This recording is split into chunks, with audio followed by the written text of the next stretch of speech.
મનો મચમ જબ સીતા બોલા, સીતાજીએ મનો બાકી કહ્યું એટલે હા પોતાના બાણથી ત્યાંની ચારે બાજુ લક્ષમ રેખા ખેંચી કે માં આ રેખાની બહાર જાતા નહીં.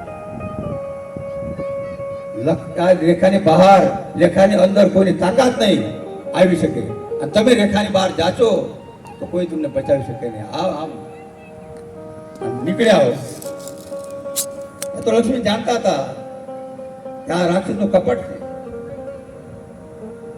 મૃગને તો મારી નાખ્યો રામજીએ. આ લક્ષ્મણજી સામે મળ્યા છે. હે લક્ષ્મણ, મારે વચનની અવહેલના કરી, મારા આજ્ઞાનું પાલન ન કર્યું. મને એમ લાગે છે કે હવે સીતાજી આપણને ન મળે. આ તો લીલા હતી પરમાત્માની. અને ત્યાં રાવણ સાધુ વેશમાં ગયો અને સીતાજીનું અપહરણ કર્યું. કારણ કે રેખા હતી ને એ વળવી ગયા. એટલે લક્ષ્મણ રેખા એ દરેક માતા બહેનો માટે એક લક્ષ્મણ રેખા હોય છે, મર્યાદાની એક રેખા હોય છે. અને રેખા અને બહાર પગ મૂકો તો કોઈના કોઈ રાવણ અપહરણ કરી જાય. આવા કેટલાય કિસ્સાઓ બને છે.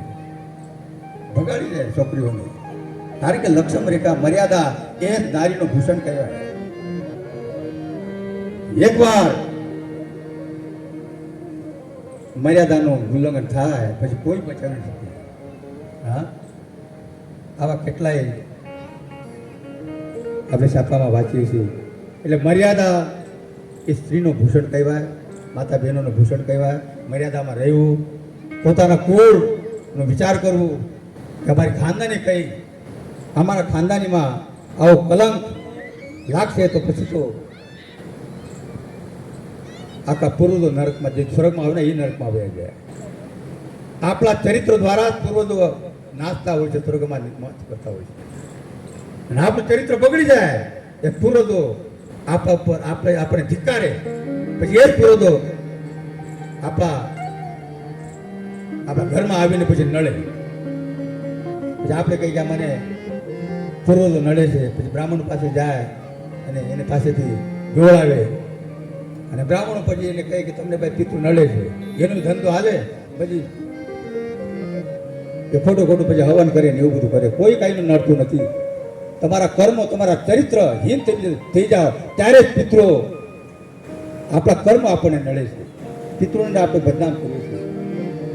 એટલે મર્યાદામાં રહીએ એ જ માનવ જીવન માન બને. આપણે રામાયણ કથા સાંભળવા આપણે જઈએ છીએ ગમે ત્યાં, પણ રામાયણનો અર્થ આપણે સમજીએ છીએ. શું રામાયણનો અર્થ થાય સમજવા જેવું છે. રામાયણ એટલે રામનું દર્પણ, અરીસો હોય ને અરીસો, એમાં બધું દેખાય છે. આપણે કેવા લાગીએ છીએ. હા, દર્પણ ખોટું ના બોલે તો રામાયણ એક દર્પણ છે. તમે 9 દિવસ તમને ખબર પડી જાય કે હું કેવો લાગુ છું. હા, હું સુરપણા જેવી લાગુ છું કે સબરી જેવી લાગુ છું એ ખબર પડી જાય એના ચરિત્ર દ્વારા. હું રાવણ જેવું લાગુ છું કે રામ જેવું લાગુ છું, મારું ચરિત્ર કેવું છે. એટલે તુલસીએ એ કપડા બનાવ્યા છે એ કોઈના માપ લઈને નથી બનાવ્યા, રેડીમેડ, જેને ફિટ થાય પહેરી લે એવા કપડા અને બધાને ફિટ થાય જાય. હા, આપણે ખબર પડી જાય કે હું કેવો લાગુ છું આ દર્પણમાં. મારા કર્મો કેવા છે, રાવણ જેવા છે કે રામ જેવા છે. એટલે ખબર પડી જવું જોઈએ તો જ આપણી કથા સાર્થક થાય. હોય જીવન આપણું એક એવું ભવ્ય દિવ્ય બનવું જોઈએ કે દેવતા પણ, હા, આપણે અહીંથી જઈએ ને તો દેવતા પણ આપણે આરતી ઉતારે કે વાહ ભાઈ વાહ, જગતમાં ગયા પણ જીવ્યા, માનવ તરીકે જીવ્યા, માનવ બનીને જીવ્યા. આવું આપણું જીવન હોવું જોઈએ. એ જ રામાયણ આપણે શીખવાડે. ત્યારે પરમાત્માએ નક્કી લક્ષ્મણજીને કીધું કે હવે આપણને સીતા આશ્રમમાં મળશે નહીં. આવે તો એમ જ થયું છે. રાવણ સીતાજીને ઉપાડી પછી સીતાજીના વિયોગમાં હે સીતે હા વિલાપ કરતા હતા પ્રભુજી. અને એમાં જય સચ્ચિદાનંદ ઘન પાવન અને સતીજી જોઈ રહ્યા છે કે મહારાજ તમે કોને પ્રણામ કરો છો? બોલે દેવી આ મારા પ્રભુ છે. અરે એના સ્ત્રીને એના પત્નીને કોઈ હરણ કરી ગયા, એના વિયોગમાં એ તડપે છે, રોવે છે, વિલાપ કરે છે, એને તમે પ્રણામ કરો છો? ઓહો શંકરજી એકદમ તમે તો હાવ ભોળા છો. ગમે એને તમે પ્રણામ કરો, તમારાથી ઊંચું કોઈ છે? તમે તો જગદીશ્વર મહાદેવ છો. તમે એક સાધારણ માણસને તમે પ્રણામ કર્યા છે, તમને કઈ ખબર પડે? હા હા હા દેવી તમે સમજ ચૂકી ગયા હો, ચૂકી ગયા હો. બોલે આ સાધારણ સામાન્ય માણસ નથી, સાક્ષાત મારો ઈષ્ટદેવ છે, ઈષ્ટદેવ. ભલે મારા હું કેમ માનું, હું ન માનું, ન માની જ નહીં. મુનિ ધીર જોગી શીત સંતત વિમલ મન જેહી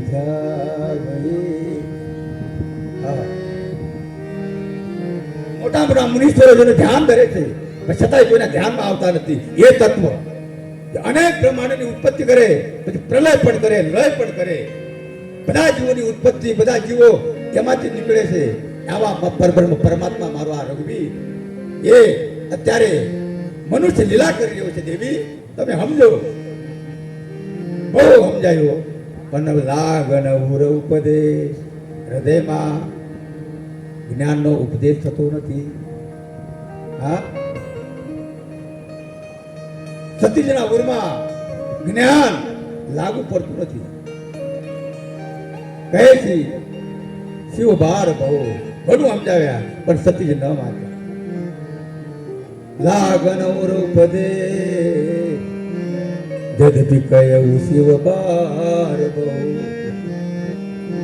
ત્યારે શંકરજીએ આપણા માટે એક મોટો સૂત્ર આપ્યું કે હોઈ સોઈ જો રામ રચી રાખા. હા સતીજીને પણ માયાએ પકડી લીધા હો. હા દેવી બોલે નહીં હું ન માનું. તમે જેને તેને પ્રણામ કર્યા કરો છો. હા બોલે દેવી એ મારું પ્રભુ છે, અખિલ બ્રહ્માંડ નાયક છે. બોલે નહીં માનું તો કિન જાય પરીક્ષા લેવું. તમે જાઓ, હજી દૂર નથી ગયા, હજી પાયસ છે. તમે જઈને પરીક્ષા લેવો. જો બુદ્ધિમાન દીકરીને, બુદ્ધિમાન પિતાની દીકરી હા એ પરીક્ષા લીધા વગર માને જ નહીં. બુદ્ધિ હંમેશા પરીક્ષા લઈને જ માને. એટલે ભક્તિ માર્ગમાં બુદ્ધિની જરાય જરૂર નથી. હા ભક્તિ માર્ગમાં બુદ્ધિની જરાય જરૂર નથી, બસ હૃદયની જરૂર છે. હૃદય જે પરમાત્માને એકવાર વિશ્વાસ કરી જાય, ભરોસો, એટલે બસ ભગવાન એના માટે હાજર થઈ જાય. હા એ દેવી તમે પરીક્ષા લેવો. બોલે હા પરીક્ષા કરવા જાઉં છું. અસ કઈ લગે જપન હરિનામા. એક નીચે બેઠી અને હરિનામ જપવા લાગ્યા. અને સતી પરીક્ષા કરવા જાય છે. પરીક્ષા કરવા ગઈ પણ કેવી રીતે? જે રસ્તેથી રામ લક્ષ્મણ આવતા હતા અને સતી ભવાનીએ સીતાજીનું રૂપ ધારણ કર્યું. બહુ વિચાર કરી કે હું કેવી રીતે પરીક્ષા કરું, પણ આ એને નિર્ણય લઈ લીધો કે હું સીતા બનીશ ના તો તરત મારો હાથ પકડશે, દોડીને આવશે અને હે સીતા તું ક્યાં હતા, તમે ક્યાં હતા એમ કહીને મને ભેટી પડશે. એટલે પરીક્ષા થઈ જાય કે આ સાધારણ માણસ છે, એ ભગવાન હશે તો મને ઓળખી જાય, સીધી વાત. પણ જે જગતના પરીક્ષક છે એની પરીક્ષા તમે લેવા જાઓ તો શું પરિણામ આવે? હા આખો જગતની પરીક્ષા એ કરે છે. સતીજી ગયા, સતીજીનું સીતાજીનું રૂપ ધારણ કર્યું. હા બિલકુલ આબેહૂબ સીતા બન્યા હો. આબેહૂબ લક્ષ્મણજી ઓળખી ગયા. આ તો માં છે આ જગદંબા છે. સીતાજીનું રૂપ ધારણ કર્યું પણ કાંઈ બોલ્યા નહીં હો. કારણ કે પ્રભુ પ્રભાવ જાનત મતી ધીરા.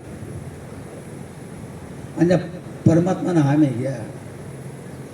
હા, રામજી એને પ્રણામ કર્યા હો. રામજીએ પ્રણામ કર્યા. પછી કહેવા લાગ્યા કે મારા પિતા શંકરજી ક્યાં છે?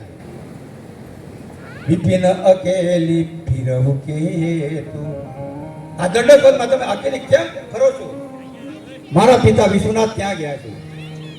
અને આમ મેં સાંભળ્યું તો મુઠ્ઠી વાળીને ભાગ્યા હો. સતી ભાગ્યા, પરીક્ષા થઈ ગઈ, ફોટા પડી ગયા. મને તો જાણી ગયા આ તો સાક્ષાત પરમાત્મા છે. હવે હું શંકરજીને હું ઉત્તર આપીશ. મને પૂછશે કે કેવી રીતે પરીક્ષા લીધી, હું શું મારી ખોટું બોલવું પડશે? હા, જાય ઉતરો દેવ કા પૂરો ઉપદાર દારૂ દા. હૃદયમાં જલન ઉત્પન્ન થઈ છે અને